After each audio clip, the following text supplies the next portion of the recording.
Hi friends, good evening every one. இன்னைக்கு நம்ம பார்க்க போகிற டாபிக் வந்து பார்த்தீங்க அப்படின்னா, நம்மளோட வாயின் உட்பகுதியில் வந்து என்னென்ன சேஞ்சஸ் வருது ஸ்மோக்கிங்னால அப்படின்றத பற்றி தான் பார்க்க போகிறோம். சரிங்களா?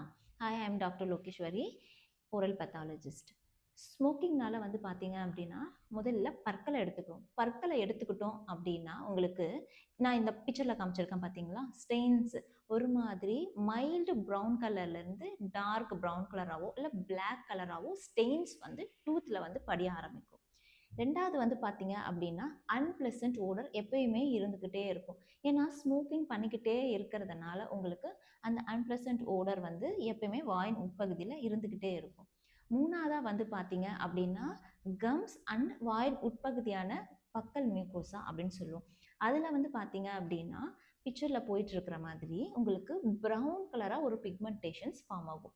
ஏன் அப்படின்னா சிகரெட்டில் இருக்கிற நிக்கோட்டின் அப்படின்ற கெமிக்கல் வந்து நம்மளோட வாயின் உட்பகுதியில் படிஞ்சுக்கிட்டே இருக்கிறதுனால நம்மளோட பாடியில் வந்து ஆட்டோமேட்டிக்காக வந்து மெலனின் வந்து சுரக்க ஆரம்பிக்கும். அது வந்து ஒரு ப்ரௌன் கலர். அந்த கெமிக்கலை ப்ரிவென்ட் பண்ணுறதுக்காக அதிகமாக உற்பத்தி ஆகும் போது என்ன ஆகுது அப்படின்னா, இந்த மாதிரி ப்ரௌன் கலரான ஸ்டெயின்ஸ் வாயின் உட்பகுதியில், கம்ஸில், அப்புறம் பேலட்லேயுமே படிகிறதுக்கான வாய்ப்பு அதிகமாக இருக்குது.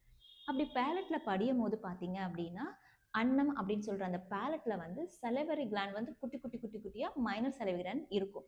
அதில் வந்து படிஞ்சுக்கிட்டே இருக்கிறதுனால உங்களுக்கு என்ன ஆகும் அப்படின்னு பார்த்தீங்கன்னா, வீக்கம் வர ஆரம்பிக்கும், இன்ஃப்ளேம்ட் ஆகும்.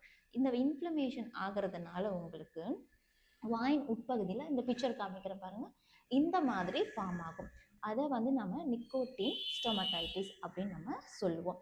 ஸோ அதனால இந்த கண்டிஷனால என்ன ஆகுதுன்னு பார்த்தீங்க அப்படின்னா, நம்ம சாப்பாடு எடுத்துக்கும் பொழுது உங்களுக்கு எரிச்சல், வாயின் உட்பகுதியில் வந்து எரிச்சல் வந்து உண்டாகும். அதை தவிர்த்து பார்த்தீங்க அப்படின்னா, நமக்கு டிலேடு வூண்ட் ஹீலிங் அப்படின்னு சொல்லுவாங்க.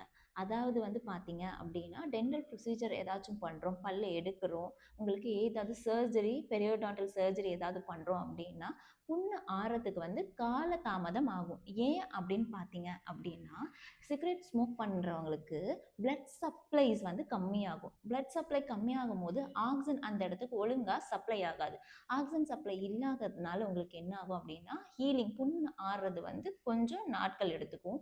அப்புறம் எலும்புகள் வந்துமே கூடுறதுக்குமே வந்து நாட்கள் ஆகும். அதனால ஸ்மோக் பண்ணுறவங்களுக்கு பார்த்தீங்க அப்படின்னா, உங்களுக்கு டிலேடு வூண்டிங் வந்து ஆகிறதுக்கான வாய்ப்புமே வந்து அதிகமாக இருக்குது. அதாவது புண் ஆறதுக்கான வாய்ப்புமே வந்து கொஞ்சம் நாள் எடுத்துக்குது.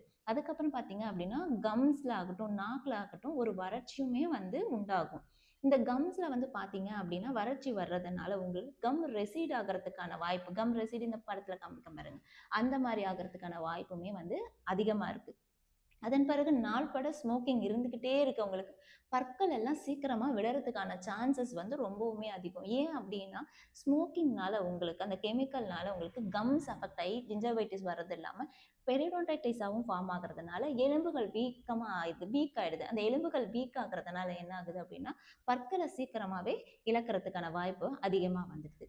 அது மட்டும் இல்லாம இந்த கன்னத்தின் உட்பகுதி சொன்னேன் இல்லைங்களா, கன்னத்தின் உட்பகுதியில் ப்ரௌன் கலராக ஃபார்ம் ஆகிறது மட்டும் இல்லாமல் இந்த மாதிரி அங்கங்கே வெள்ளை கலர் திட்டுக்களாகவும் ஃபார்ம் ஆகும். அதே வந்து நம்ம லூக்கோப்ளேக்கியான்னு சொல்லுவோம். இந்த லூக்கோப்ளேக்கியா கண்டிஷன்னால அதாவது உட்பகுதி, அந்த பக்கல் மியூக்கோசா உட்பகுதி வந்து ரொம்ப அரிப்பு ஆக ஆரம்பிக்குது. அந்த லூக்கோப்ளேக்கியா கண்டிஷன்ஸ் வந்து கேன்சராக மாறத்துக்கான வாய்ப்புமே ரொம்பவுமே அதிகமாக இருக்குது. அதை தவிர்த்து பார்த்தீங்க அப்படின்னா, நாக்கில் இந்த பிக்சரில் காமிக்கிற மாதிரி பார்த்தீங்க அப்படின்னா, அல்சர், இந்த அல்சர் ஃபார்ம் ஆகுறது வந்து நாக்கில் வந்து பின்னாடி இருக்கும். அது மட்டும் இல்லாமல் நாக்குக்கு அடிப்பகுதியிலையுமே அந்த அல்சர் ஃபார்ம் ஆகலாம். இந்த அல்சர் வந்து பார்த்தீங்க அப்படின்னா 2-3 வாரத்துக்கு, 1 மாதத்துக்கு மேலே புண்ணு ஆறாமல் இருந்ததுனாலுமே அது கேன்சராக உருவாகிறதுக்கான வாய்ப்புகளுமே ரொம்ப அதிகமாக இருக்குது. ஸோ இந்த மாதிரி கண்டிஷன்ஸ் இருந்தால் நீங்கள் உடனே வந்து டாக்டரை பார்த்துட்டு நீங்கள் உடனே அதுக்கான ட்ரீட்மெண்ட் எடுத்துக்கிறது ரொம்பவுமே நல்லது. அது மட்டும் இல்லாமல் நம்மளோட நாக்கு பகுதியில் பார்த்தீங்க அப்படின்னா, நம்ம டேஸ்ட் பர்ஸ்ன்னு சொல்லுவோம். அதுவுமே வந்து பார்த்தீங்க அப்படின்னா டெல் ஆகிறதுனால உங்களுக்கு நம்ம சுவைக்கிறதாகட்டும், அந்த டேஸ்டோட ஸ்மெல் ஆகட்டும், அதெல்லாம் உங்களால் கம்மியாக தான் உணர முடியும். ஸோ இந்த மாதிரி ஸ்மோக்கிங்னால எவ்வளோ எஃபெக்ட் இருக்குது அப்படின்னு சொல்லி பார்த்தீங்களா? ஸோ இந்த மாதிரி பக்க விளைவுகள் கொடுக்கக்கூடிய அந்த ஸ்மோக்கிங்கை வந்து கண்டிப்பாக நம்ம தடுத்தே ஆகணும். ஸோ அதனால ஸ்மோக் வந்து நீங்கள் பண்ணுறத வந்து இருக்கிறதா நபராக இருந்தீங்க அப்படின்னா கண்டிப்பாக அதை தவிர்த்திடுங்க. ஸோ இந்த மாதிரி ஒரு அவேர்னஸ் வீடியோ உங்களுக்கு பார்த்துட்டு இருக்கணும், தெரிஞ்சுக்கணும்னு நினைக்கிறீங்க அப்படின்னா இந்த சேனலை சப்ஸ்கிரைப் பண்ணிக்கோங்க. வீடியோவில் கீழே பார்த்தீங்க அப்படின்னா லிங்க்ஸ், அவேர்னஸ் வீடியோவோட லிங்க்ஸும் இருக்குது, அதில் நீங்கள் போயிட்டு பார்க்கலாம்.